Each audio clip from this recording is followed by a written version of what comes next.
Well, the U.S. President and congressional Republicans have failed to reach a compromise to prevent a series of automatic spending cuts from taking effect on Saturday. Barack Obama has just signed an order for an $85 billion budget cut. Obama and the Republican leaders in the House and Senate declared a deadlock after a last-minute meeting on Friday. The two sides have been at odds over Obama's insistence on increasing tax revenue as part of a plan to control the country's massive debt. The huge budget reduction will affect the U.S. military and a vast range of other government programs. Obama has blamed the Republicans for refusing to stop what he calls the dumb spending cuts, which are expected to slow the economy and slash jobs.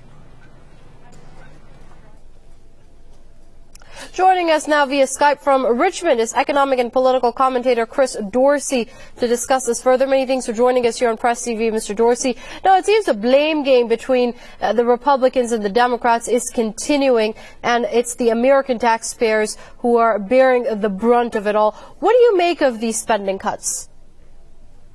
Well, first of all, thank you for having me. $85 billion when you're discussing an economy of hundreds of trillions of dollars worth of debt paper floating around. I think it's mostly a distraction. I think this is a lot like the so-called fiscal cliff. It's come and gone, and I think the important thing for everyone to understand is that when discussing the U.S. economy, one must first understand that the Republicans and the Democrats, they don't decide anything. It's not the president and Congress that are calling the shots when it comes to the U.S. economy. It's the Federal Reserve Bank.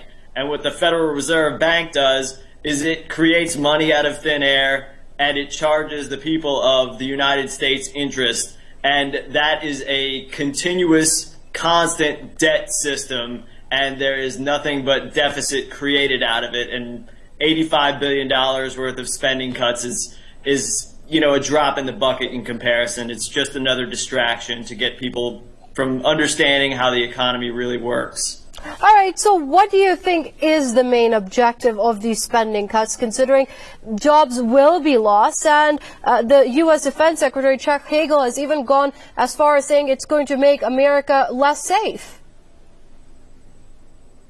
Well, I mean, I'm not sure that I agree with that statement. I think that America is unsafe because of its own government. I don't think that I don't know, trillions of dollars of U.S. taxpayer money that's being spent every year to I guess prop up the military arm of the Bank for International Settlements. That's all that the U.S. military actually is. So the idea that Chuck Hagel is telling people that that this outrageous military spending is keeping Americans safe is an outright treasonous lie. It's nothing less. The military bases overseas in every quadrant of the globe that U.S. taxpayers fund, and it doesn't keep us safe. It makes us unsafe, and it's not to benefit the American people, because this is only to benefit the owners of the Zionist international banking cartel, and that's it. All one has to do is follow the money. It's the Bank for International Settlements and the UN and NATO that dictate to Chuck Hagel and everybody else in the United States government how things are going to go.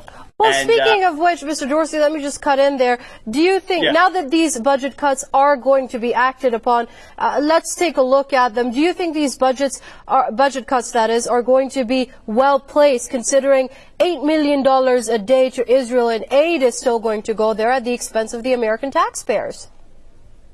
Well, not only do they create this money out of thin air and then they charge us interest, they spend our money, they spend our labor, which is basically what our money is. It's basically they create money out of thin air based on the labor of the American people, and yet it doesn't go for anything good, because it goes to the state of Israel. if there's any nation out there that is the enemy of the United States, it is Israel. Israel has attacked the United States multiple times. September 11, 2001, the attacks on the USS Liberty. I mean, the spy rings inside the United States, the fact that Israel is controlling the U.S. government overtly, out in plain sight, no, it's insane. It's insanity that the U.S. government continues to steal the U.S. Taxpayers' money and give it to our enemies. Okay, we're gonna have to leave it there. That was economic and political commentator Chris Dorsey there, joining us via Skype from Richmond. Mr. Dorsey, thank you very much for your comments here on Press TV.